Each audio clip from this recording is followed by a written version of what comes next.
All right, what's up, everybody? As you can see, it is a podcast day. I know you guys have been missing me dearly as far as podcast wise, but um, yeah, life. But we here, and we here with a very special guest, and I've been waiting on this podcast. We are a turns out we are a fan of each other, Yeah. which is going to be interesting to talk about. So, without further ado, let me introduce my guest, Melly Starz. Hi. So, how I'm are so you? excited to be here. I've Thank- been waiting for this for, I don't know, forever, months. Since I was in Miami, I've been waiting for this. So, you did, when I hit you up, you did tell me, it was a surprise that you said that you were a fan. I don't know why it was much of a surprise, but you don't know who pays attention to you Yeah. at the end of the day. But I do appreciate you being a fan. Oh, Did for you sure. hear? Did you hear the podcast through your friend Maya? Yeah, yeah. That was the first time that I saw it, and I was Mhm. like, oh, I really like it. I like how she did it. She was very comfortable. Mhm. And I was like, oh, okay. And then after that, I just started following you. And then I don't know if well, yeah, you did a few more podcasts that I saw. Then I Mhm. started watching like your vlogs and your behind the scenes and all that stuff. I don't always get to everything right away because I have like a Mhm. super busy schedule, but it's on my watch later, so I will watch it at some point. So, I do appreciate you. Yeah, since hers, I think things have gotten better as far as like me actually putting it together, producing it, just the quality of conversation. We need to have her back Yes. pretty soon. So we're gonna get that scheduled. Um, but yeah, I did see some of yours with hers, and that was pretty much how I discovered you as well. And then I've been trying to, keep in tune with that Yeah. and follow you. So it's nice that I'm building. Exactly. And then it's just like that mutual connection, and then you just, Hmm. that's how things evolve. Yeah. So this is the first guest who basically does the same thing, podcast and like Like in the media space. yeah. So it'll be interesting to see Yeah. what questions we have for each other and like how we can piggyback off that. I know for a fact that you can attest that it's hard. It's hard to pull off, Yes. especially yes. without a team. So Oh, yeah. what is your process of finding your guests and then all the way up until like the time where you're shooting the podcast? Yeah. So for me, a lot of it is kind of just people that I would be around. Mhm. I would go out a lot. I was out at a lot of studios and events and things like that. And it's a lot of it is just organically through mutuals, friends, things Mhm. like that.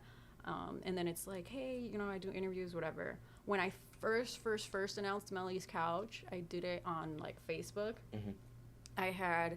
I would say at least 100 different artists who were like, how do I get on it? I hadn't even had a first episode or anything. I just was like, hey, I'm going to start doing artist interviews, like visual ones. Because up to that point, I had been doing written ones. Mhm. So then I was like, all right, let's add the visual element So to was it it. more blog based than Yeah. written ones? Okay. Yeah. So I would sit down with them. I would have my questions ready. Same research and process for visual and written. Mhm. I just didn't have the visual element. Mhm. Once I got my camera and, I had a little bit of a setup, I was like, well, let's try it, What camera are you using? It's a Nikon DSLR D3100, I can't even think. tell you anything about Nikon. Yeah. If it's Canon, it's some Sony, yeah, but Canon for sure. Yeah. But Nikon, I don't know. I don't even think I ever touched a Nikon. Oh, wow. Besides when I worked at JCPenney Portraits, that was the only time because they used Nikons. And Yeah. yeah, Yeah, like it. I did a portrait session last year, like Mhm. a Christmas session with my friends and stuff. And we did like the funny Christmas Oh, poses and stuff. We had the matching pajamas and everything. yeah. Well, hopefully this year you can come to the studio and get some pictures done by me. Yeah. So, We got to figure that out. but yeah, back to your your To the setup. process. Yeah. So it was a kind of a natural transition. Again, like I said, I already had a wait list, so it was just like, pull up, let's do it. And then I had an engineer at the time, so they would capture the audio separately, and then I would do all of the video editing. So it was syncing up the audio, cutting everything out, making sure transitions are good, all of that. What are you using to edit? Back then I was using Final Cut. Now I'm on Adobe Premiere. I lost my Final Cut, and it's a little expensive to get back. So I recently just got this thing called, it's a third-party extension called Autopod. And basically what you do, so you have to sync it, so I'm recording external audio, so if you have to sync that with your clips, and then once you do that, it basically edit it for you, and the last time I did it, it took like maybe 5 minutes. Wow. Versus a couple of hours. Yeah. So that was really killing like the creative process, because it's a hassle doing it all by yourself, and it's tedious. It's so tedious. So even though the podcast is maybe an hour and a half, it would take maybe 3-4 if you really dedicate like that much time to it, to actually make clips, go through it, cut stuff out. So it's tedious. I think when I was in school, one of my professors, when we were doing video editing, she said, like, for every minute on screen, there's at least an hour of editing. If you really, like, sit down and actually edit the way that you're supposed to, that's the ratio. If you got a color grade and everything like that. Oh, yeah. I would do color correction and all of that. So I would do the whole thing. So one interview would take me pretty much so I would normally do them Fridays, and then right away I would get to editing to drop them like Sunday nights. So I wasn't doing anything else that entire weekend but editing. And then on top of that, not only was I releasing the video, but I was also doing a write-up on everything that was talked about in the interview. So I would spend pretty much the whole weekend, because before my posting schedule was every Sunday night. Now it's kind of Sunday nights, but also like Mondays, because Mellsville Mondays kind of, a little bit more of the branding to it. But yeah, I would spend the whole weekend just editing maybe a 15-minute interview. Right. I wish I had that luxury. Like, most weeks. Like now that it's wedding season, so I'm usually busy doing that, and or I'm just somewhere downtown shooting some type of event, which is good. But I want to get to the point to where I'm creating what I want to create. Yeah. And getting paid from people watching me do that, versus doing these small events that only pay, a couple $100 here and there. And you got to do so many of them to get you by. And I'd rather just be living free, creating what I want to create. If I'm doing shoots, I'm doing shoots that I want to do, and I can do it for whatever price, or I can do it for free. Yeah. Because on the back end, I know that the money, the residual money that I'm getting from YouTube or social media is going to take care of it anyway. So, everyone's having fun. So, that's where I want to get to. Yeah, I think that's, for most creatives, that's the goal. It's just to be able to create what you want to create.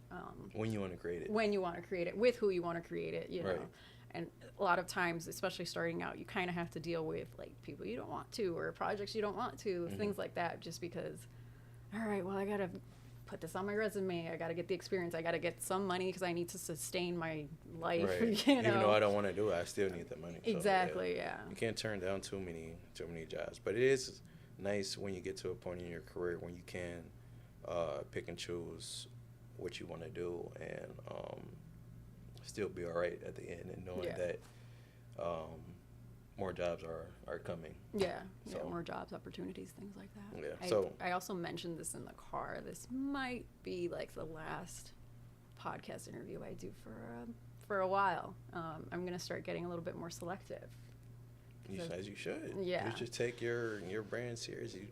I personally always been very, very selective. So it's been mostly a lot of artists who have something to promote, their music, their brand themselves. Business people who have business. Like, this is, I want to share knowledge. I want to have fun. I want to have a nice conversation. I personally want to get something out of it. I want my guests to get something out of it. And more importantly, the viewers, so they can learn something, so they can pick up on something, be introduced to something different. Yeah. Yeah. So, but that's good that you're taking it more serious. I Yeah. think people who care about you and your brand will respect that. And Yeah. I think for me, because since I kind of hit the ground running when I got to Chicago, I've been very available and taking a lot of opportunities, which, like, again, I said, you kind of have to in the beginning, but I don't want to ever get to the point where I'm too available, Right. you know? So that's when I'm like, all right, this might be the last one, and then after that, we're going to have to right. be a little bit more selective. Like, it's going to have to make sense, you know? But this one I've been wanting to do for a long time, so I couldn't give up this opportunity. Yeah, every time you say that, I just feel like I'm just a regular smuggler, old guy that wear glasses, just trying to make it. But yeah, I mean. But that also shows, like, the impact that you're making already. It's like you said, you want to be able to give back to your audience and touch the right people, and clearly you're on that path because you know you have fans, and that's always fun. Yeah, I remember watching it, doing the first couple, and then still having 0 followers, or just putting out the first couple of videos and having 0 views. I think total right now I probably have like 45 total videos out, and I think I'm at 124 followers, but it's growing. In like this month alone, I think I can gain at least like 10, 15. So Little by little. Yeah, I don't care if it's 1 a day, 1 a month. I'm just gonna keep putting it in. I'm gonna keep putting stuff out because I genuinely like doing it. Yeah. I'm doing it for me. So, yeah, I would do it for free if I had to. I mean, essentially, that's what we're doing. Pretty much. Until we get monetized, but, you know, I'm still going to have fun with it to the very end. Yeah. So. And then that's how you know you're in the right space, because a job doesn't feel like a job when you're having fun. Right. Yeah. I was looking forward to this podcast. Just because, I woke up and got my little workout in. Always start your day off with a workout, always, and make your day 10 times better. And I used to do yoga 3 times a week, so I would wake up, do my yoga, my little meditation, and then I'd start my day. I need to get into yoga, just to be more flexible. Yeah. Get some downward dog. What's the other one? The lotus. Yeah. Yeah. That, and then what's the one where the arms would be like this, and then you go into like a lunge. Oh my gosh, I do it all the time, and I can't remember. I used to know the name of it, but that just shows I need to get invested into it. You got to get more on your yoga. Right. So, you went to film school? No. Yeah. So I got my bachelor's in communication arts. So Same. pretty much it's an like umbrella. all encompassing. Yeah, it's Right. like, you know, you're doing blogging, you're doing TV and radio, video editing, all of that stuff. Like, we had a TV production class where Yeah. this was like what you were doing, like setting up your A cam, B cam, C, and then in the control room and running the switcher. I did all that. Yeah. And I did too. Yeah. It's funny because one of our projects, we had to do like an interview. I felt like I was Oprah, so I interviewed one of my coaches, and, you know, we had the lights, we had the stage, and we had everything like that because, you know, even though we were small, I went to Benedictine, so we had a small communication comm arts department, but we still had, you know, TV production.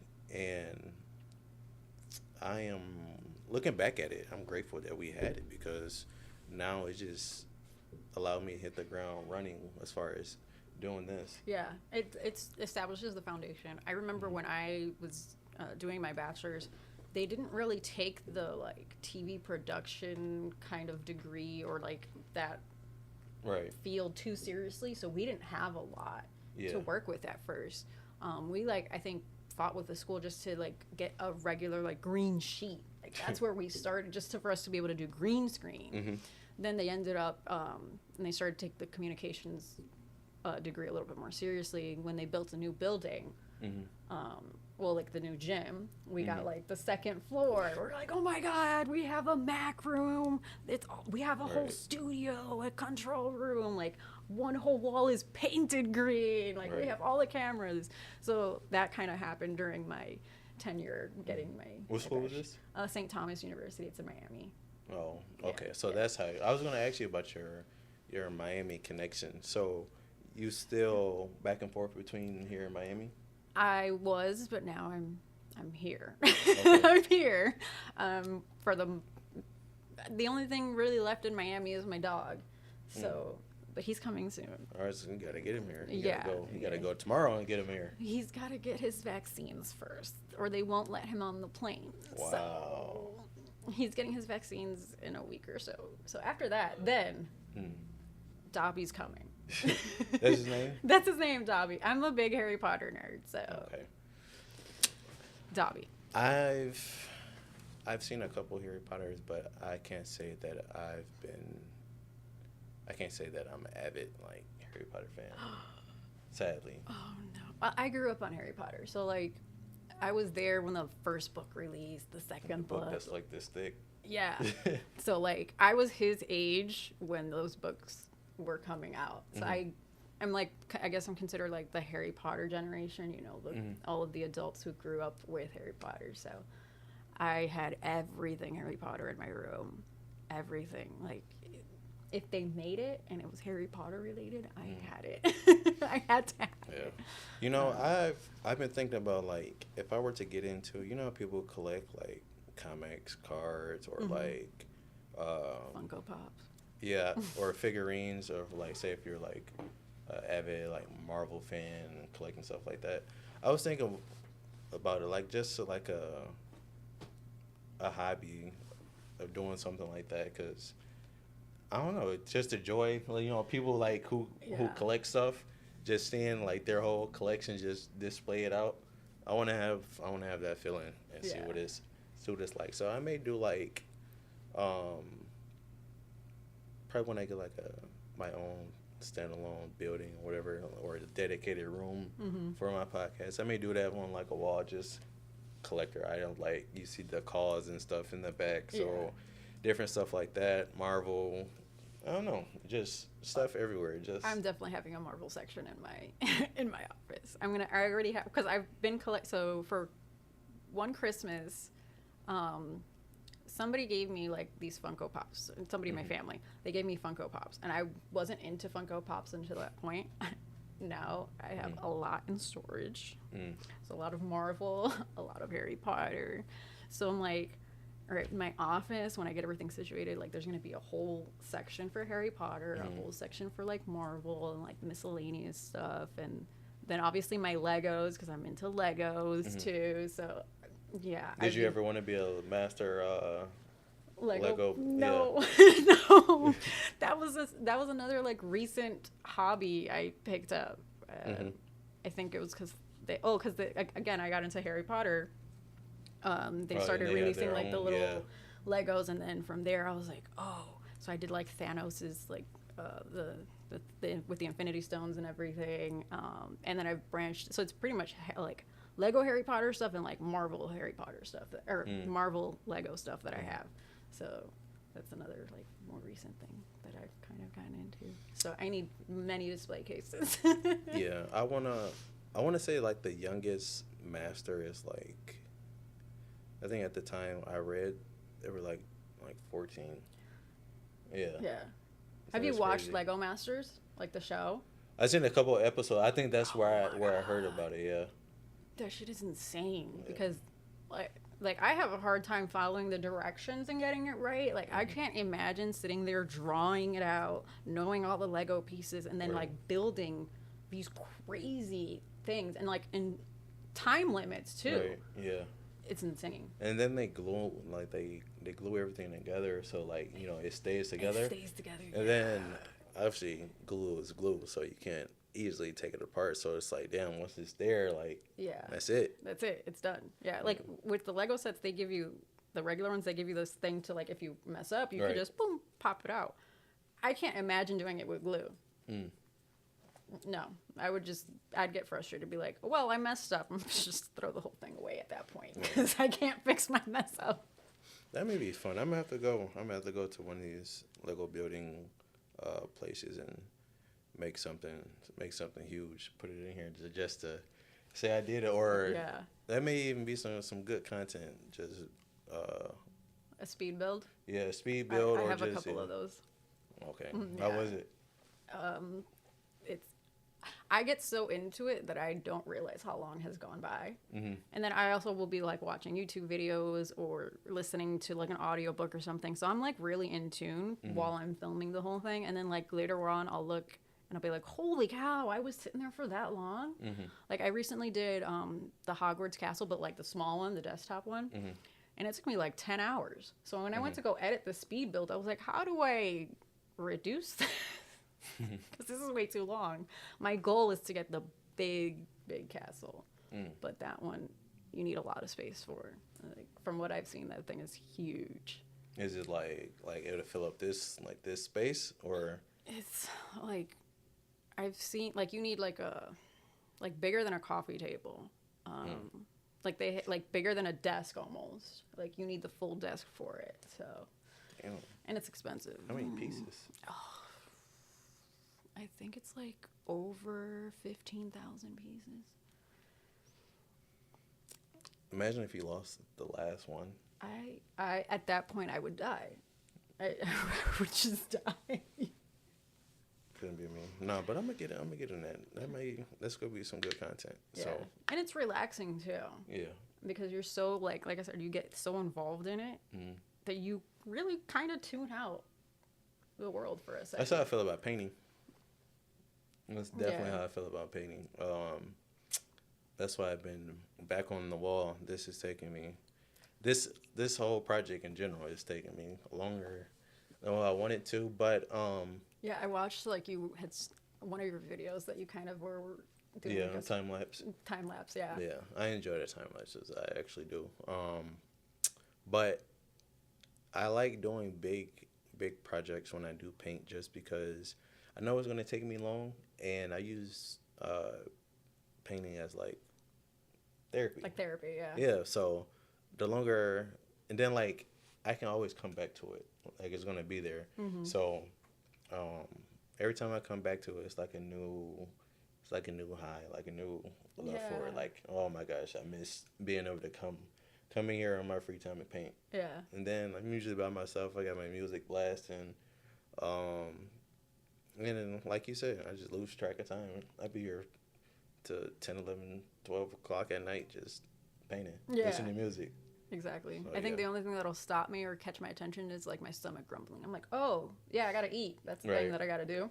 Right. Yeah. Sometimes I be here so late. I just, as you see, this is like the second type of couch I have here. But I'll just go to sleep. Like, damn, I'm not finna drive home tonight. I'm gonna just get up early and go home, come back. But yeah, Mike, can you let me know when these cameras get to like 29 minutes so we can restart them? Okay. Yeah. But let me see. Let's get into what I got the for notes, you. The notes, all of the questions. Now it's gonna get serious, guys. Right. So we got through all the introduction stuff. So reading up on you, doing my little journalist work. Would you say your main goal is to help discover and push new artists? Yeah. I Okay. think that was always from day one was the goal. Mm-hmm. And I'm trying to stay true to that goal as much as possible. I think I also have to find a balance now because I'm getting like more popular and like more attention from like bigger names, and I'm like, that's cool, but I'm like, I still kind of want to stick to up and coming, like lesser known. So now I didn't think I was going to be in this space where I was going to be the one recognized or anything, because that wasn't my goal.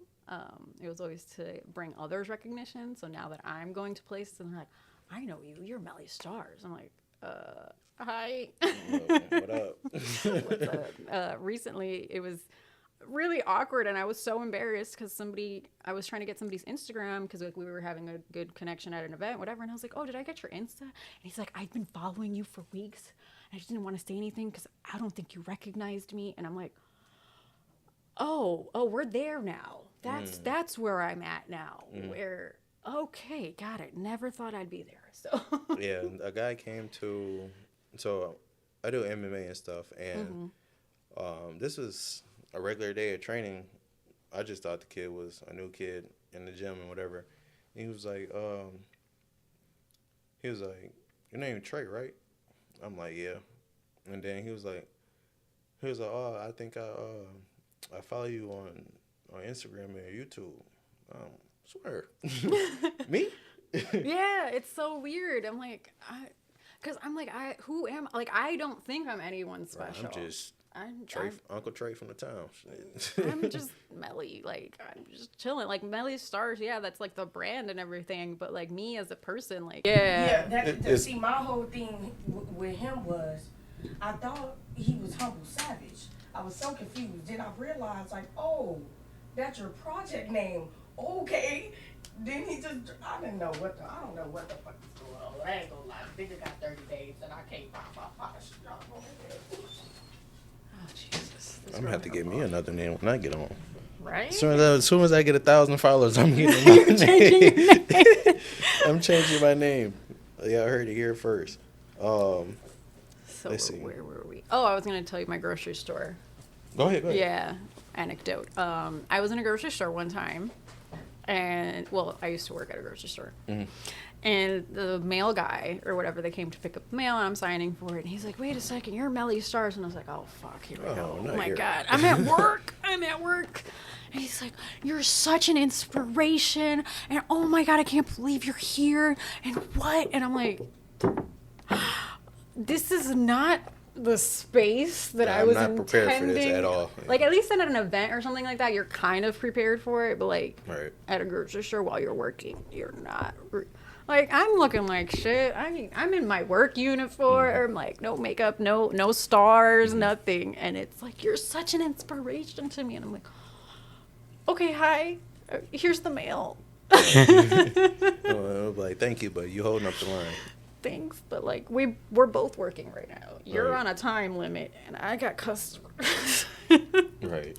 So yeah, you couldn't even be as grateful as you probably wanted to at the time. Yeah. So yeah, I did have a couple instances where people talk about how I was an inspiration to them, and the message. I used to do this.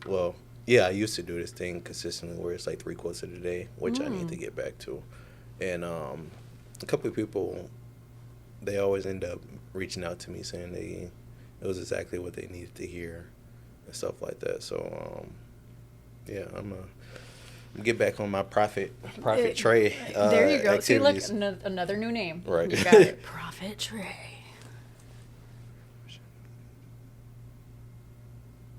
Okay. So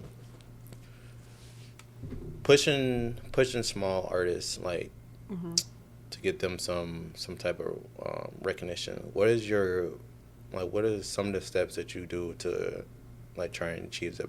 Like, obviously bringing them on your podcast, but other than the actual podcast, what are some of your methods to that, and like how do you go about finding these artists?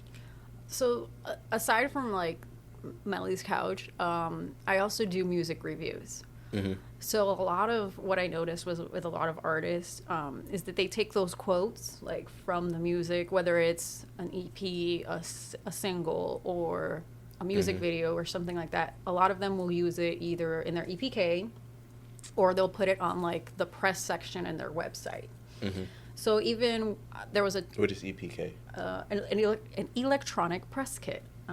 So it's pretty much like your bio, how to contact you, stats, media, recent releases, just pretty much who you are as an artist and stuff, and it's something that you can take to whether it's a record label, an event sponsor, a host, whatever it is, media sources. It's something that you use to promote yourself. Back in the day, they were physical press kits that it was a printout, probably business card, CDs, just press. Yeah. Press. Yeah. So I've noticed that that helps a lot. And then recently or not recently, but in the last couple of years as well, I've started working with the Bitter Jester Foundation, which they do a lot for up and coming musicians. And so a lot of the quotes and things, they will provide that to them, to the artists, help them build their APKs. And then surprise, this year, my quote made it onto the actual vinyl. So it's on the back. One of the quotes I said about the album in general, it says Melly Starz. And I was like, whoa. What album? It's Bitter Jester Music Festival, or Live at Bitter Jester Live at Bitter Jester Music Festival Volume 2. It's a mouthful. They ain't got no abbreviation to that? Yeah, BJMF. That's where I was at yesterday. Okay. I was covering their grand finale. I was able to judge the entire festival this year, except the grand finale. There I was just doing my media thing. So now I got to do a write-up, and then more than likely from that write-up, they'll take quotes and things like that. So aside from like the media exposure, I also have like the written exposure, or not exposure, but also the quotes that you can take. Yeah, so a little bit of that. Again, finding artists, it comes naturally, word of mouth, being in the right space at the right time. Once you in it, you in it. Like, yeah. And then your name just kind of gets out, and it's like, oh, well, I know this person, and blah, blah, blah, they want to be on, and stuff like that. And then recently, I did some, like, surprise interviews at Midnight Club, and everybody thought that that's the return of Melly's Couch. It's not. It was just kind of something I did for that event. And I now have a wait list for the return of Melly's Couch, because everyone has been hitting me up. How do I get on? How do I get on? How do I get on? I'm like, that's not even the real one. Right. Like, that was a last minute, in the moment, holy shit, I'm winging it kind of thing. I'm like, y'all don't even know the full extent of Melly. Like, if y'all are impressed by that, wait till you see Melly's Couch, you know? Yeah. Yeah. I want to get to the point to where, like, I am not necessarily like I guess I guess this is technically on the way to being a personality, but like you were saying, like going to different events, being like a special guest to where I am interviewing the artists that come there, or like just the business people that are coming in and out of there doing on-site, just talking, informative, conversational type, Yeah. So stuff you see, like the BET Awards, like the red carpet, like, going around, like just being more casually, more personable with the people. I would enjoy that, getting to the point to where, it's a collaborative engagement like that. That would be fun, where I can just be myself, just go around just being myself. Yeah. And you got to be quick on your feet too. Oh yeah, definitely. For sure, just to come up with questions and things like that. Because like for Midnight Club, I had a list of the artists that I was initially supposed to be interviewing, and then things happened. Because we didn't tell anybody that I was doing them, because I was still iffy on whether or not I was. Like, it's been a while, I don't know. And then we didn't know if there was going to be a space for it. Like, we knew we were going to have the green room, but we didn't know the full extent of the layout and how, everything was going to sound. So we didn't want to, like, get them excited and then it doesn't happen. So we were only going to focus on pretty much, like, the headliners. And then day of comes and shit happens. People running late. This person doesn't want this, and then I ended up interviewing other people, and I was like, I don't have a card for you. I didn't do my research like I wanted to, so fuck it, off the dome. Right. That's when you gotta be a professional. That's what being a Yeah. professional is. Being able to adjust on the fly and still get the job done and deliver no matter what the circumstances are. Yeah. I was just having this conversation with someone on my job yesterday. Yeah, crazy enough, yesterday. The little rooftop job. It was fun. Oh, yeah. It was hot as hell, but it was fun. The pictures are they be Nice. fire. Yeah, I saw on your Insta that, I don't know if you have the full vlog out, but I know I saw a clip on your Insta that you're like, it's 9 o'clock in the morning, and we're gonna go do a rooftop shoot. And I was like, oh Lord, I thought I had a long day. You clearly had a long day yesterday too. Long as hell. I got my nap in for sure. Funny thing about it, I forgot to leave my air conditioner on, so I got home. My nap was hot as hell. So No, I didn't have the AC on either, so I got home and I was like, I can't sleep when it's hot. right, I damn near left until like it got cool. I'm like, damn. Yeah. Ew. But anyways, moving on. No one cares about our climate controlled rooms and how we like to sleep. so, on the topic of music, what would you say your favorite genre is right now? Oh, right now. Well, actually, I've been a little bit more into like, I guess my soft girl era. So I've been a little bit more in like the R&B like space, like Black, Russ, down that.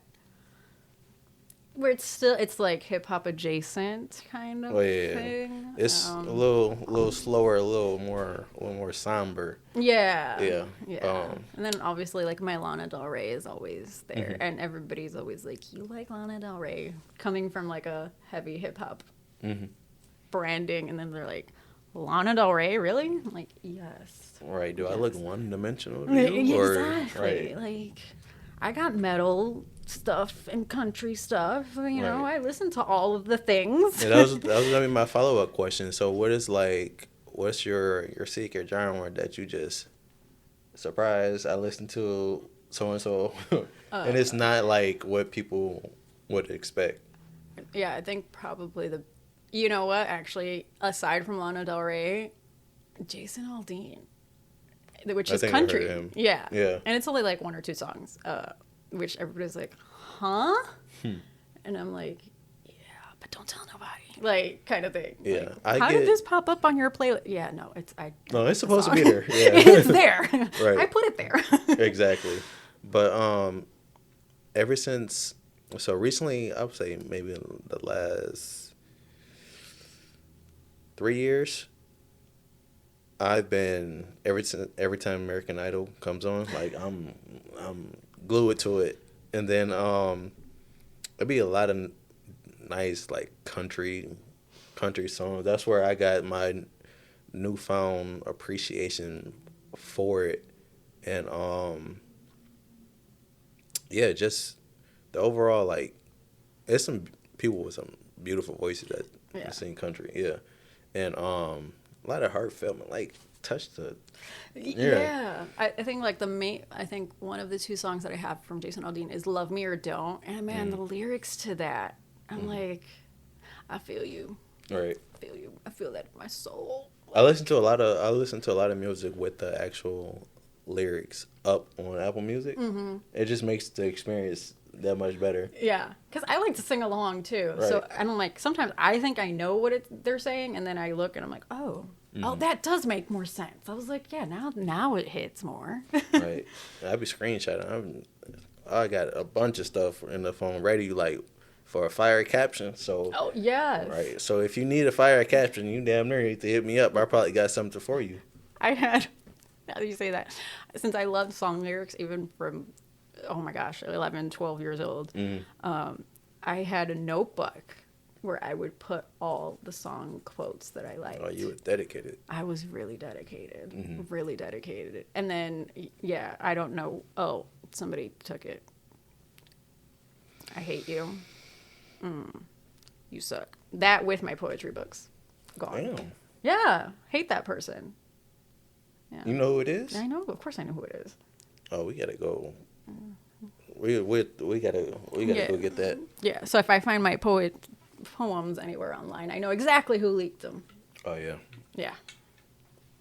I wish they would. Mm-hmm. But for me, I would say hip hop is my favorite genre. It's always gonna be my number one for sure. Yeah. Then R&B for sure. But as far as what I listen to daily, I would say Drake for sure. Every day, every single day. So how do you feel about the beef? Does that change anything? Are you like now more of a secret Drake fan, or I got the like... OVO. It's oh no, you in it? I'm in it. Can't get out of it. That's my favorite artist, and I'm stick beside him. Oh man, the internet. This is a viral moment. Yeah, man. Me and Aubrey, man, we go back. It was 08. Right, 08, I think. Yeah. Yeah, when Yeah, I think it was in high school around that time. Yeah. Damn, what are the iPods? Was it the Nanos? The Nano, yeah. Where it was like a bunch of different colors, and they were like and they really were like, skinny and rectangular. Yeah. Oh no, the Nanos were like, it was just the button, and it was like oh, a clip. I got one of those too. It might be the Shuffle, maybe. Fuck around and be the Shuffle. Something like that. I think that was the longer one. Yeah, it was long. Damn, we just aged ourselves. Hey, we were born in a perfect time for technology. Technology like damn near started like basically 2000 and up. Like we grew up with technology. I remember the dial-up. Can you get off the internet? Because I'm waiting for a phone call. Like, oh yeah. When that interrupted, like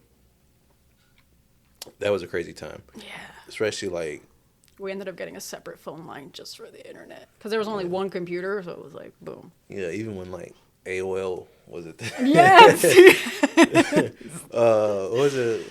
Firefox and like oh my god, like having like Mozilla Firefox. Yeah, you were privileged to have a computer, but the computer it was just basic, very very basic. Yeah. You would just be playing like solitaire and like that. Oh my god, that little mining game where it would just blow up. I remember. Yeah. Computers had the little rump on the back.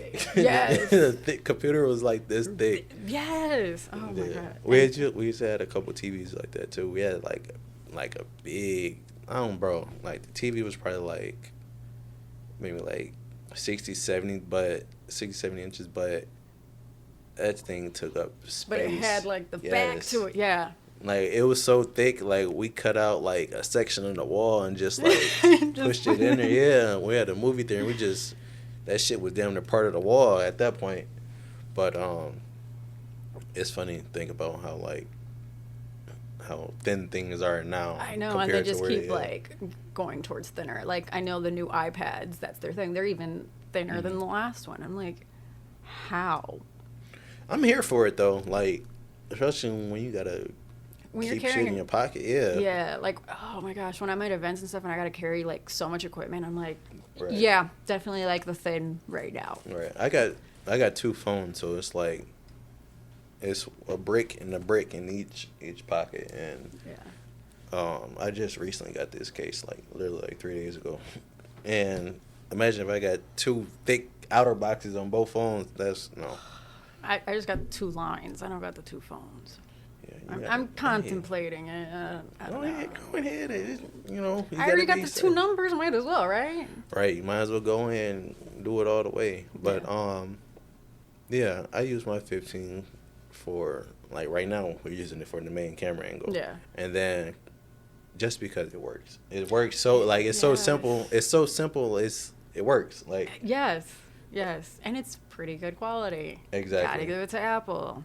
Yeah, it's amazing. Y'all did something with that. Yeah. So it does what it does, and serves its purpose. Yeah, I've been to a couple concerts where I couldn't bring my camera in, and if I am bringing my camera, like I gotta put it on the strap and have it on my neck the whole time, Yeah. or put in like a bag or whatever, and that's what I did. And I had to take it back to the car. So yeah, and then what was so shady about that is I parked far. So did you miss some of the concert? no, I could took it back to the car, or they had like a shack type thing in one of the parking lots that they're you had to pay to park, and I had to pay like $10 just to put my bag in there. I was blue. I don't know. Then I had to go to an ATM. Fuck. Yeah, so I was just on edge the whole time about like, damn, what if they look in there and just steal my camera? Exactly. Like I don't know if I would trust it. Like I'm like, man, contemplating that walk back to the car real bad right now. Oh hell no, I wasn't. It was cold. It was that does change things. It was hail. It was hailing outside. So I'm like, yeah. No, even fuck if it was $20. Take my money. Right. So yeah, everybody who's into content creation who asks me like what camera they should get, whatever, I would say get the 15. Like, upgrade your phone now. Yeah. Get the 15. Get like, I think I got 512 gigs or something odd like that. Yeah. Get you a live set, a little mic. Yep. Right. Clip it to you. This one got a magnet to you, so you can clip it to wherever. And you could be set. Yeah, you're on the go. Right. Yeah, basically. And you edit right from your phone. Yeah. Set it wherever. Literally. Mm-hmm. I have the 14. I'm not as fancy as you. Okay. My fault. But it still works pretty good, and like I have the mic sets and everything like that, and the interviews that I did at Midnight Club, the audio is from the sets that I had on the right. on And the, then on the camera. you can these usually come. You can buy a single set, or you can buy a pair, and you have one, your guests have one. Yeah. Or I think they even got now. They have like you can slide this into like a grip holder and use it as a mic or whatever. So yeah, but yeah, they're multifaceted. Yeah, that's why a lot of people are like, oh, but like I need all this fancy stuff to get started. No, bro, really like don't. just get your phone. Like even if you can't like get the Pro or the 15 or the 14 or whatever, just start. That's what I tell people. I'm like, just start and then like upgrade as you go. The thing is starting. Once you start, there's no stopping. Right. Somebody asked me this like a couple of days ago. Like, just asked me about advice on YouTube. I'm like, I don't even feel like I'm big enough to be even giving advice. And I'm like, if you would have asked me about photography, yeah, I would have. All right, I got some notoriety here, bro. For YouTube, I'm like, shit, just start. Like, the biggest. Before I started, I heard people say a lot of people struggle getting started because they think they're boring and nobody's gonna watch and whatever, and they don't know what they want to do. And I went through the same stuff. I'm like, even now I'm still going through it. I'm like, but I'm like, I remember I used to have 0 followers. Now I have 120 something. I'm like, so clearly there's you're doing something. At least one person that out there who wants to hear what I have to say or watch what I'm doing. So whatever you choose to do, just do it for you. Be yourself. Be authentic. People love when people are authentic and they aren't faking their image just for the appearance. Yeah, exactly. So whatever you're into, whatever you like, however you are, be you at all times, and just literally just press start on the camera and upload it. Yeah. Just that feeling alone when I put out my first podcast, it's like, damn, I've been talking about this for years now. I finally did it. Yeah. And then it's like, all right, let's see what it's going to do. And it's like, okay, now let's see how I can do it better. Yeah. Yeah. And then now I'm trying to be more consistent. And then that is the biggest key to to growing, Yeah. growing anything, business and brand. Shit, if you want to lose weight, just consistently, whatever Yeah. you want to do. With anything in life. Yeah, be consistent at it, and it's gonna grow. It's Yeah. gonna grow for sure, somehow, some way. Definitely. So. And then, like, don't focus too much on what other people say or the numbers. I feel like a lot of people focus too much on the numbers. If you enjoy doing it and there's people watching, you do it. Right. I mean, you don't have to be, you're not going to be an overnight success. Like, Right. You might, but. Yeah. And then even the people who are overnight success, and it's not really overnight because they put years into it where they may have sucked or they may have been unknown, and they hit they were that doing one, a lot of trial and error. Yeah, it took that one win for them to really blow up, and now this is what you see is overnight. Now overnight. It's like I've been here, but now I'm seeing. Now people see me. Yeah, I think there's a quote. It says, "It took me 10 years to be an overnight success." Right, like my favorite photographer and YouTuber right now, just in that realm, is Peter McKinnon. Been my favorite for years. I recognize the name. Mm-hmm. And he's from Toronto, so he's been in the game for like over 20 years, the photography game. But YouTube wise, he started when YouTube was nothing. Like yeah, crazy enough when YouTube was nothing, and and then he just recently blew up maybe in the last 5 years, and it took him all those years of being consistent and just waiting for his time. Yeah. Waiting for his time to come, and then people see it as a overnight success, but really it took years. Yeah. So, yeah, that's all I had to say. That's my little spiel about that. Spiel. Your little words of wisdom by Prophet Trey. I'm gonna have to get that tatted. So, I did have a little game for us. Oh no! A couple questions. Oh, okay. Questions. It's not too many. Was it? They had me do a Chicago quiz on a interview one time, and I was like, "Fuck." Sorry to break it to you, but Don't tell me it's the same shit. Oh no, my no, god, no. I'll die. So this is just hip hop trivia. Just a couple questions. Okay, so I'm gonna ask you a question, and then I have the answer already. So, it's multiple choice. Okay. So I like multiple choice. I can either let you guess first, or I can give you all the guesses or all the choices, and then let you guess. Yes. Okay. So the first one says, "Who's the rapper that claims his daddy is Brian Birdman Williams?" The choices are Mac Main, Lil Twist, Lil Wayne, or Drake. Lil Wayne. Okay. That was like my first thing, but then I was like, I'm gonna wait for him to give me the options. Okay. And like Little Twist is like he swears he's like Lil Wayne. Like it's Right. I watched him on Growing Up Hip Hop, and I'm like, You gotta be an OG to really know when that whole group formed. Yeah. And, yeah. Yeah. Y'all don't know hip hop for real. Aging ourselves again. Okay. Okay. The rapper who claimed to bring auto-tune back into music is A. Diddy, B. Drake, C. T-Pain, D. Young Berg, or E. Kanye West. Young Bird, Jesus Lord, Right. You went back with that one.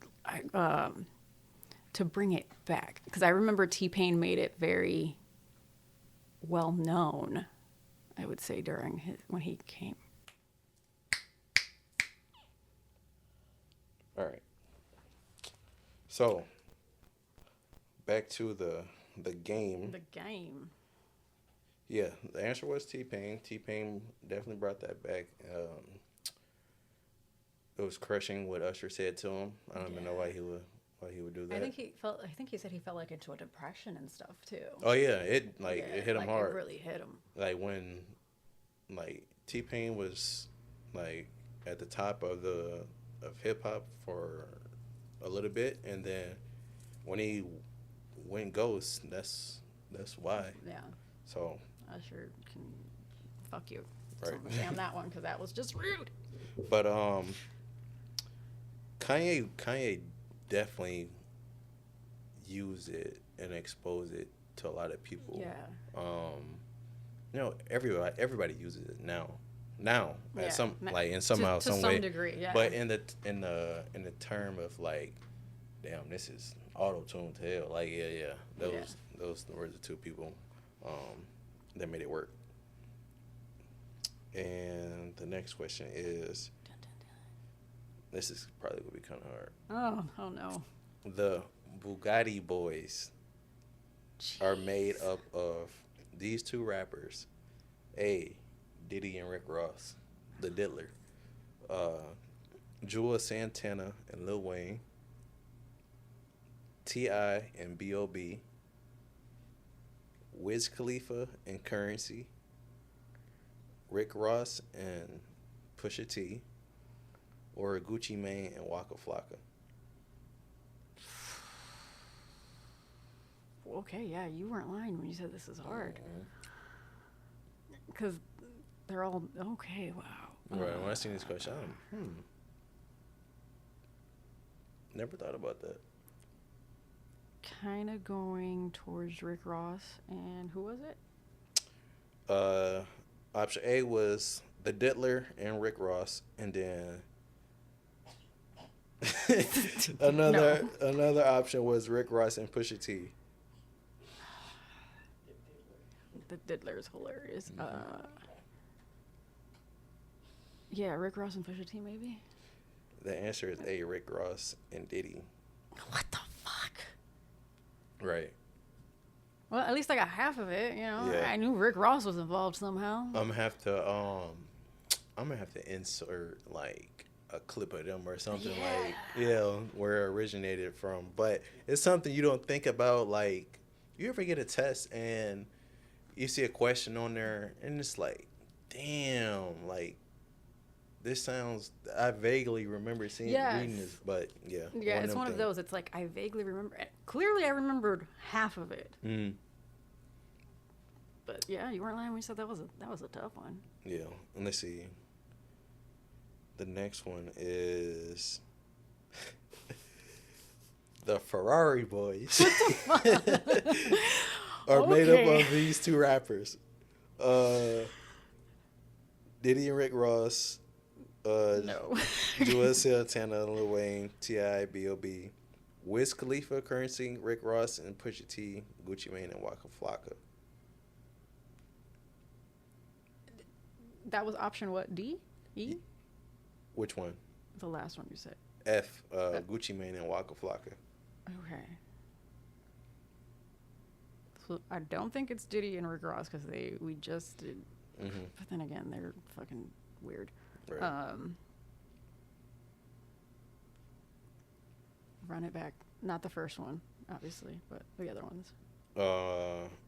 Juelz Santana, Lil Wayne, T.I. and B.O.B., No.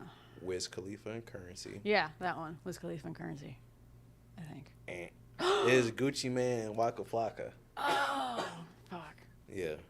And then let's see. This isn't even like something I vaguely remember. So, we got a little explanation. It says the Ferrari Boys is a collaborative project between these two rappers. They released an album titled Ferrari Boys in 2011. When it said it featured the track Ferrari Boys and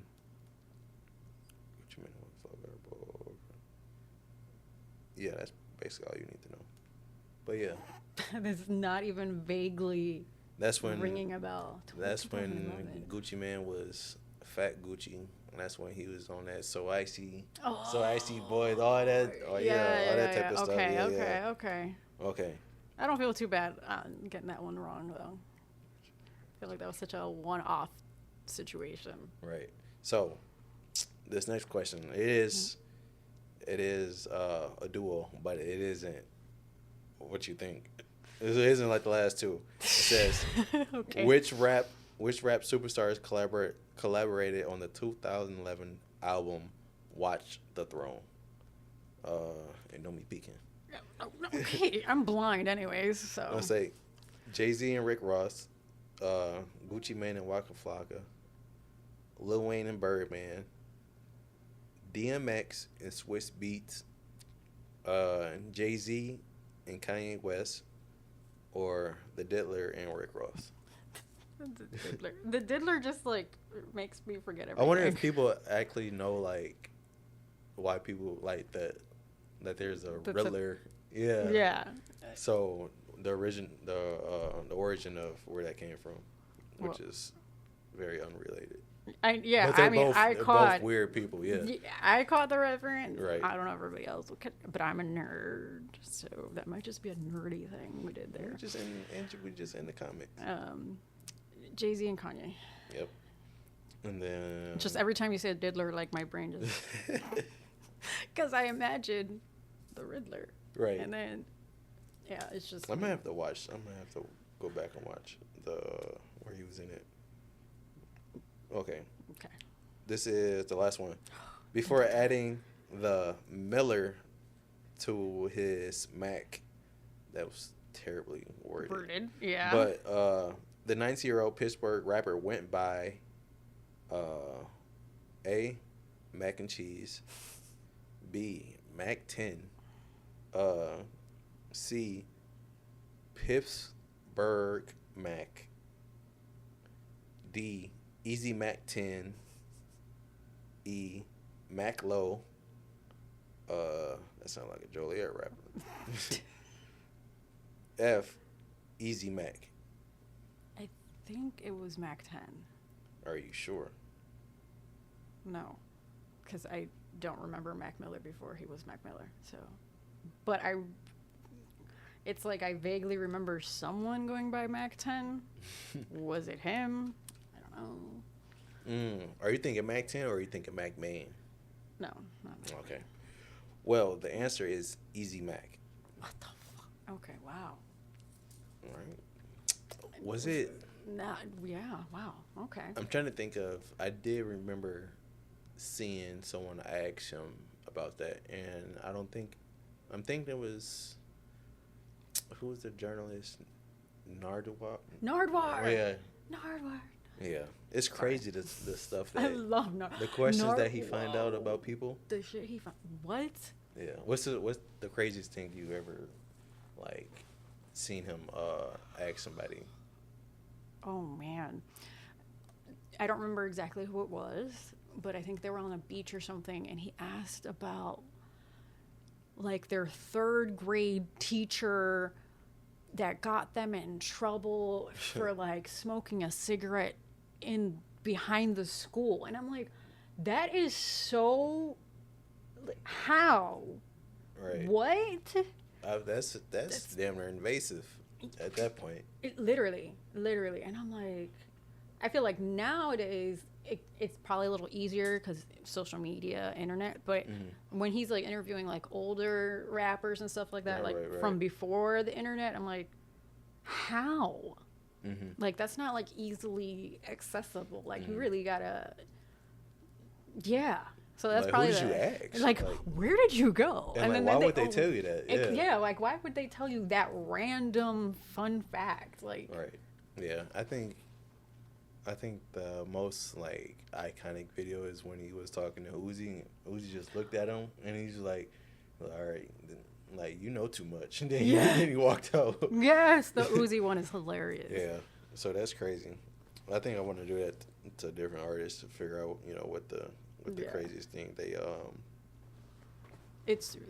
I'm like, I enjoy his interviews, and I'm like low-key like, man, I want to, but I'm like, how would you go that deep? Like such a deep dive, like, man, how? Yeah. And it's not like I don't know if I got that type of time. I don't think I have that type of time. Let's see. I have a question of the day. Oh, okay. Question of the day. I usually do it at the beginning of the podcast. I should have done it, but let's see. I have a couple responses. Okay. Well, I'm due two. I may do two, but these two responses are something you probably wouldn't even think about. What is the disturbing fact that you know? This response is so off the wall. This dude said that me and my brothers all slept with the same chick. No one knows but me. Okay. She's married. She married my youngest brother, What the fuck? and there are 7 of us. Oh, okay. Wow. I'm gonna move on. So, I'm just processing that Right. one. I want to know how only one person. That's what knows. I want to Like, know. Like, how does what? only one person know?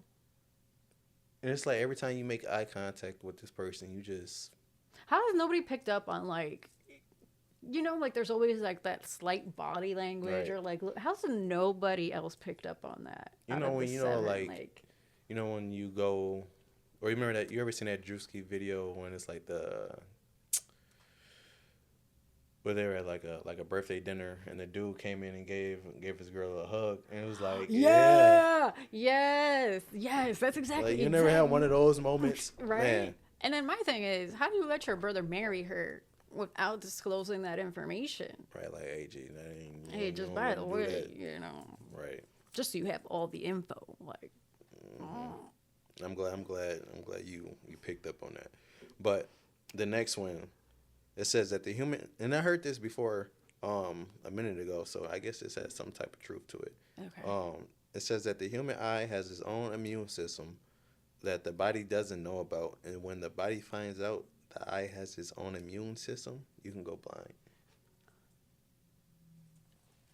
I've heard a little bit of like, oh, the eye has its own immune system before. I don't think I've heard the part about you go blind.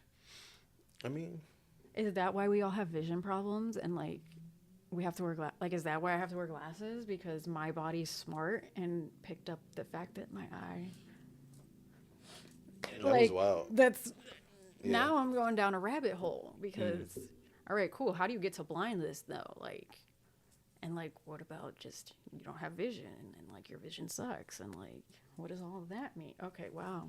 Okay. So, you know how they say basically the eye is like a lens, right? Mm-hmm. Do you know what millimeter of focal length they say the eye is most similar to? No. Okay. This is gonna be my fun fact of the day. They say it's similar to like a 35 mil as far as what you can see in your peripheral or whatever. Because you can see Yeah, that kind of makes sense. instantly, yeah. Yeah, that does make But sense. I haven't figured out a way to like test that theory, but I heard it multiple times, and if you know lenses wide angle lenses, you'll see that it's Yeah, it kind of very- makes sense. Yeah. right. But this next one, it says all cruise ships have a morgue for any death on the Yeah. boat. If your cruise ever announce a random ice cream party, it's probably because there's not enough room in the morgue, and they had to make room in the freezer. I know that they have a morgue. Really? I've been on a lot of cruises. Me and my best friend. They have it's like a whole like mini city that they have down there. So they have like a hospital, the morgue, a police station, like a cruise police fire. They have like it's really like a city on water. Mm-hmm. The ice cream party I haven't heard about, and I don't think I've been on a cruise ship with a random ice cream party. Yeah. I've been where they give out random shots, like here's a shot of this and a shot of Right. that, but no ice cream parties Yeah. So yet. I mean, the next time you're on a cruise and that happens, you just know what else happened. yeah. I haven't been on a cruise yet, but I have bad motion sickness, so I don't know if I'm gonna even Yeah, experiment? Yeah. the first one I went on, it was like a tester for me because I hadn't been on it, but my best friend had. So we only did like 3 nights. A lot of Dramamine, and I made the mistake on like the first time getting a balcony room, which you feel it even more. But Because it's at the top of the boat. So is it better to be at the bottom? yes, so the last cruise that I went on for my birthday, I was lower on the ship, and my best friend was higher up, and we had a couple of really, really rough nights, like where even like the crew the next day was throwing up and couldn't like do their jobs. That shit over. I'm not doing it. Yeah, so I felt less on the lower floor than up top. Yeah, because I would go up to visit him, and I'm like, oh, absolutely the fuck not. I'm like, you can come down. I'm not doing this. No.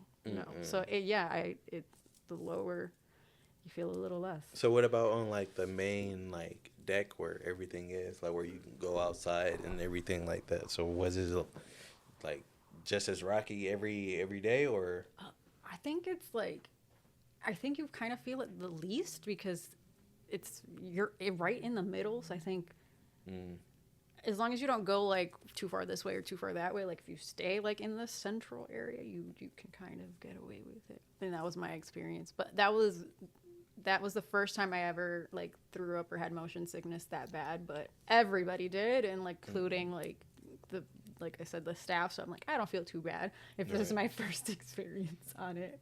No. So yeah. I'm good. I'm good on that. Yeah, no, but they even told, like, our waiter was like, yeah, the lower you are, the less you feel it. I'm like, fun fact. Yeah, I heard that, but I don't know. I don't remember where I heard that at, but I did hear that. I'm glad that was the truth. Yeah. But that was it for that game. Let's see if I have any other questions that I want to ask you. And feel free to chime in with your own questions or anything you want to talk about. This is a collaborative podcast. Right. It's the Melly and Trey show. So, something I did want to ask you about. I believe you have this pinned on your Instagram. So, talk about how you met J. Cole. Oh, yay. Nobody ever asks me that. And it's there, and that was the happiest moment of my life. Yeah. And this was all even. No, like low cut, just no dreads, J. Cole. This is probably what year was this? 2011, 2012. I was going to say 2012, yeah. Around there, yeah. Yeah. So I met J. Cole. The picture was on his tour bus. He was doing, I think, the Dollar and a Dream, like where he was just randomly popping up, I think it was, if I'm not mistaken. So they were having like a radio contest for tickets to get in there so you would get like 2 wristbands to meet him, get into the show. You also got like drinks from Duce. And I pretty much harassed all my friends because I was at work counting money, and I'm like listening to the radio station. I'm like, I'm going to win these fucking tickets. If God forbid, I'm winning. I am winning, or someone's going to die. So I had all of my friends listening because, again, I'm at work. I'm listening. They're listening. We're all writing down all the songs. Everybody's texting me. It was a collaborative effort. Shout out to everybody. And then it was like, okay, we got a call. You got to be the right caller. And I was like, oh, my God. So I told my managers, I told everybody, I'm like, leave me the fuck alone. If the freaking store catches on fire, then it catches on fire. While I'm on the phone? Well, then, I don't care, but I need to get these. So I called, and I was on the air. They asked me the questions. I got it right. And they're like, you won the tickets. And I'm like, shut the fuck up. What were the questions? It was you had to name what song played in what order. On the radio. Okay. Yeah, that's why I had everybody listening to the radio, writing it down, sending me like, this one just played. And so I called in, I won, and I was like, yeah, right. What the fuck? And then like my friends were listening to me, like, we hear you. You're on the radio. I'm like, I don't care about that. I care that I got these tickets. So I had to go down to the radio station, pick them up, and then I look younger than I am, so they almost didn't give me the tickets because they're like, are you over 21? I'm like, I'm way past 21. We're good. Yes, I can I can drink. Right. So I went out to the show, and then afterwards, we were supposed to have more time with J. Cole, but then in Miami, it's Miami. Shit always gets stupid. So it was really like brief, and I ran onto the tour bus, gave him a hug. It was like the best day of my freaking life, because like during that time, like his music had really changed my life, and it really was like helped me get through a lot of like personal issues. So meeting him, like I could not contain my excitement. And he's so humble, so cool, which made me love him more. Right. Like I was like, I didn't think it was possible to love this man more you until I know, met him. Yeah, you know when people say, you know, they meet their idols and figure out, you know, they know who they thought they were and whatever. Yeah, no, he's really as humble as everybody says, and he's just really low key, really chill, and he sits and he talks, and like I said, they were trying to run through it, so we didn't get like more than a couple minutes. But yeah, and then we had like a painting or like a drawing signed that somebody, an associate of mine had made, and he's like, since you're going, get this signed. So we also got that signed, and and then they gave us the pictures and everything afterwards. So Yeah, that's cool. Yeah. I haven't met any big celebrities like that. But yeah, I have to show you this picture that I took at a Larry June concert. It is one of the best pictures that I ever took. And it's so simple, but it's just, I don't know. I had to show you, but it's funny because I had just recently started listening to him. And I think it was just like all in like the same month. And then my godbrother, he posted that, you know, he had an extra ticket and whatever. And he was saying that anybody can come with him, just give him some money for gas. So I'm bet. So it was at the House of Blues. I always wanted to go to the House of Blues. Never been there. I don't know what I was expecting, but it wasn't that crazy enough. Have you ever been to the House of Blues? Can't say I have. No. Have you ever been to the House of Blues? Yeah. So for everybody who's ever been to the House of Blues, you know how like the actual stage, like the standing area is small. It's like real intimate. So like if you're a small artist, small up and coming artist, that's kind of mainstream. You'll want to pack that out. You know how the shit works. Like, so I don't have to explain too much. I've seen a lot of little background info on that. I just haven't personally been there. So, but, yeah. Years ago, when Chris Brown first came out, he had a concert at the House of Blues. So when I got in there, I'm just like, damn, thinking about how long ago that was, when he was still a teenager. Thinking about how long ago that was, and thinking about where he is now and how he can pack out an arena. Yeah. I'm like, damn, that's how artists like really grind and start out. Like, they start out small and then you follow like their whole career, and now they're in arenas. And that was cool. That's like with J. Cole. Like I said, that day that I met him, it was like a small little in the hole kind of bar situation, like with a little stage, and like nobody could fit. Everybody's on top of each other. And right, them type of venues. Standing only venue. Yeah, exactly. The Forge and shit. Yeah, it was it was like that. Yeah. So imagine Chris Brown coming to the Forge like 10 years ago. Yeah. Yeah. And so. I've been to almost every J. Cole concert. I only missed one J. Cole concert ever. And that's just because my ex was a piece of shit, so fuck that guy. Well. But yeah, I'm J. Cole. I'm a super... My best friend is a big J. Cole fan. I painted her a J. Cole picture. Yeah, if I could find the picture, I'll send it to you. But yeah, I'm gonna have to show you the Larry June picture. For sure. I think I want to actually get it printed out real big and put it on the top of that wall up there where the TV is. Yeah, I'm gonna have that wall all black, I think, and I think I want to do one big print. I think so. So Hell yeah, like a highlight. Yeah, basically. So. Thank you for asking me that question because nobody ever does. Everybody's just like, "Oh, it's so cool that you met J. Cole," and like nobody's asked me the backstory. Nobody's ever asked me the backstory on it. I'm like, it's there. Y'all see me. I ain't hiding it. Right. Okay. So something I do want to talk about. Before we wrap up, is I want to jump into the hip hop industry as of now, and I want to ask you, how do you think?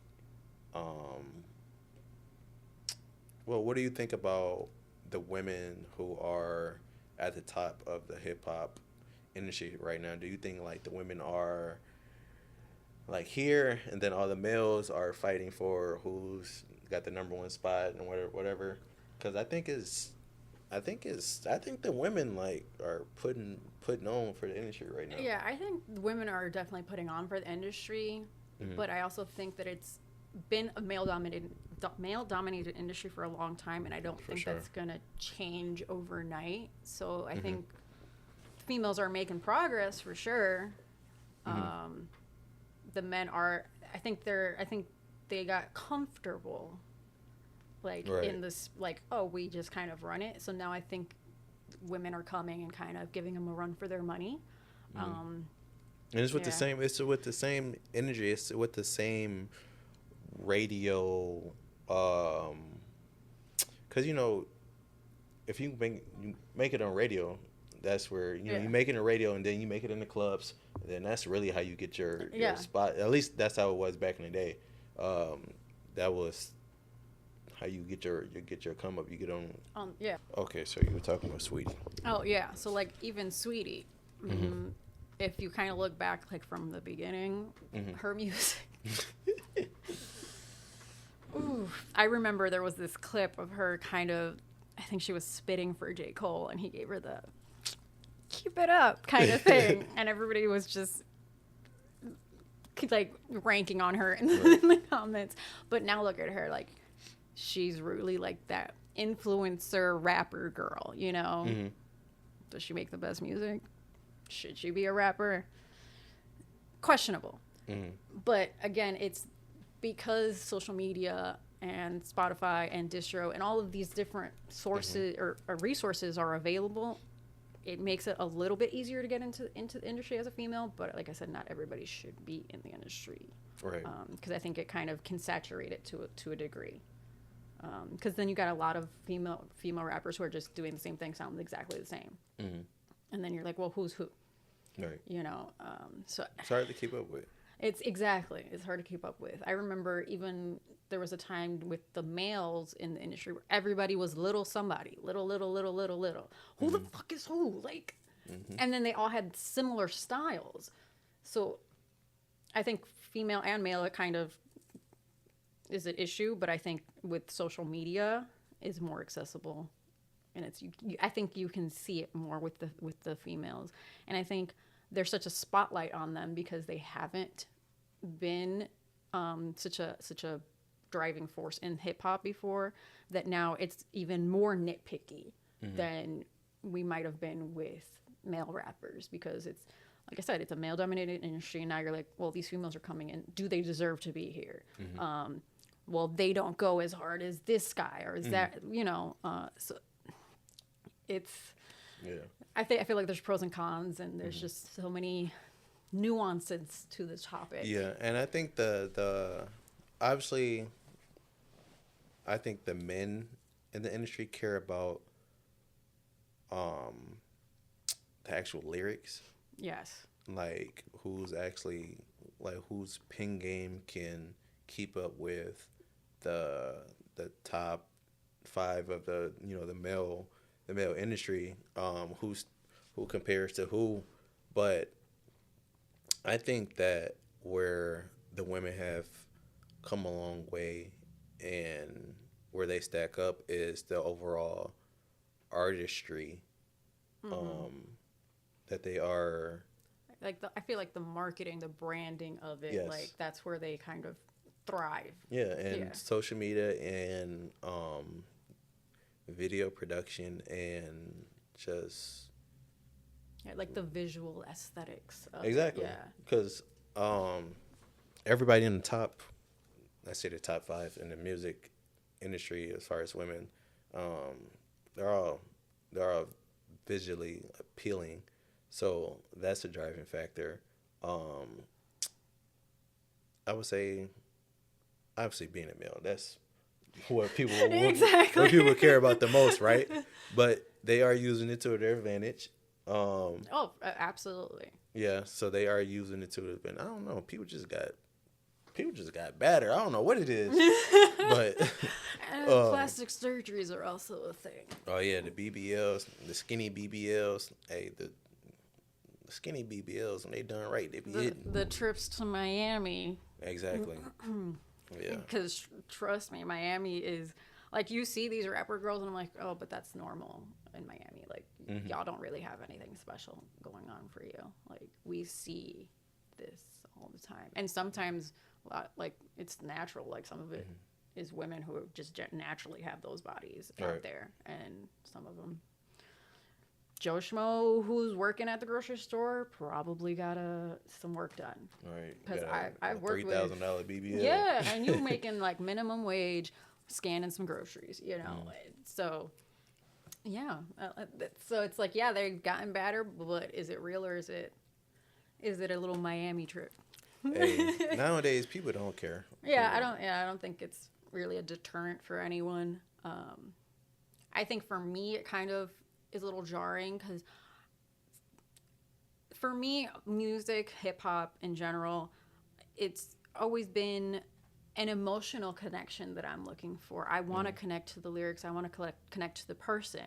And it's hard for me to connect to somebody who has shit lyrics and doesn't look like me and they're all just fake and it looks more of like an industry thing, you know? So it'll be interesting to see the longevity of some of these female rappers. The longevity of some of these BBLs. Exactly. Yeah. So I think, like I said, I appreciate that women are breaking into the field. I don't know if I appreciate how it's being done, you know, and how it'll pan out in the future. Yeah, I can see why you say that, but shit, I just appreciate the overall artistry and the stage presence that most of them are bringing. Like, you look at somebody like Glorilla,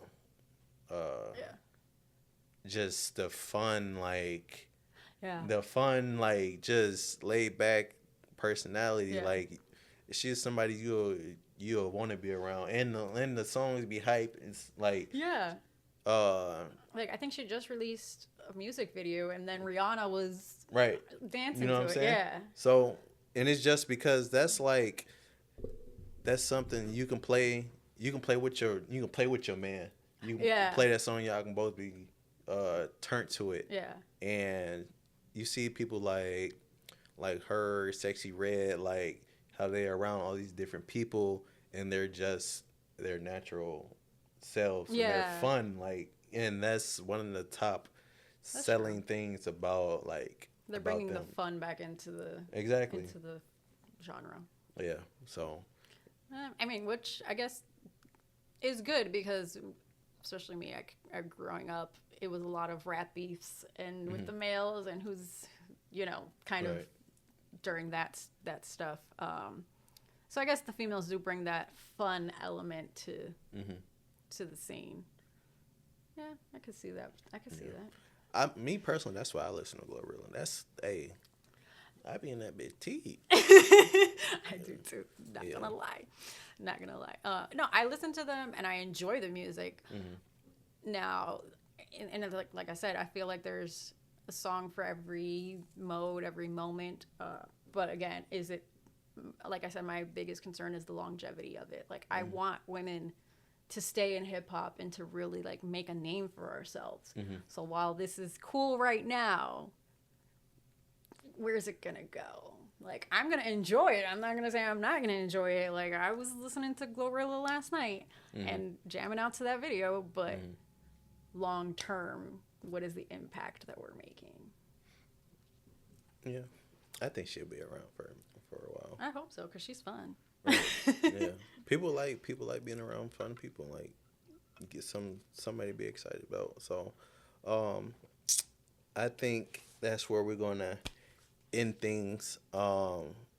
This has been a great podcast. I'm glad that I finally got you in. I can't wait to return the favor and be on your platform. Oh, for sure. For sure. Yeah, I haven't been on anyone's podcast yet. What? Right. I have been on my cousin's, Brian's, straight to the point. So shout out to him and his platform. They do it live. And they do it in here. So Nice. shout out to them. I did a live one recently too, and I'm like, is this? No, it's too much of a hassle. I But don't know how I feel about live, but no. you got to be ready for everything at the same time. So. But yeah, I haven't been on anyone's platform. Hopefully, I get the call one day. Mosey on over there, and and yeah, I give y'all the same energy. So oh, definitely. I'm gonna be focusing on bringing that back. I gotta finish up some projects I'm doing now, but then after that, I'm gonna focus on getting Melly's couch back. Probably by the end of July. You heard it here first. Okay, I'm gonna check in on you. I know. Okay, so thank you everybody who have tuned in and watched the whole thing. I appreciate y'all for being supportive of the channel. I will also like y'all to support her channel. Please leave your handles or where they can find you. Everything is Melly Starz. It's MELLYSTARZ. You can just check out my website, all my social media. My Spotify is where you can listen to like previous interviews I've done, and my YouTube is official Melly Starz. Okay. Yeah. Not the fake one, the real one. The official one. The official one. Right. The official one, because whoever took the other one, I hate you. I apparently hate a lot of people. It is what it is. But yeah, Google Melly Starz. Yeah, Google her. Look her up. She's somebody. I guess I'm somebody. That's what the people say. Right. So, yeah, with that being said, I appreciate y'all. Thank y'all for tuning in, and I will see y'all in the next one. Bye.